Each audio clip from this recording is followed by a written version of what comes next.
One day, when I was walking home from school, I noticed a black DVD case lying near the sidewalk.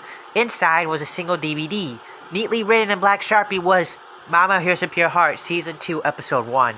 I find this odd because I didn't know there was a second season of Mao Mao. Curious, I inserted the DVD into my disc tray.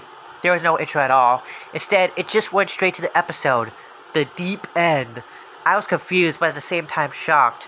It opened with Mao Mao, Adorabed, and Badger Clops hanging out with one of the sweetie pies in Pure Heart Valley for possibly 5 minutes until they heard air raids from somewhere nearby. At first, I thought it was an ambulance. Suddenly, Mao Mao and everybody started to run away in panic. A minute later, there was a flash of light followed by an explosion, which engulfed the entire city, similar to the 1983 anime horror film Barefoot Gen. I watched in horror as Penny, Benny, and Pinky were incinerated from the blast. This was where things got worse. It panned to show cars that had been turned over, while the rest of Pure Heart Valley lay in ruins. The next scene showed King Snuggleman crawling on the road, moaning in pain. The lower half of his body was missing and he was covered in burns. Later, it showed Chubbum crying over Farmer Bun's death. After the scene ended, it switched to Mao Mao's house.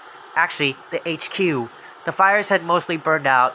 The camera then zoomed into Mao Mao's basement. Apparently, in the basement acted like a fallout shelter in the rooms where Mao Mao, Adorabat, and Badger Clops.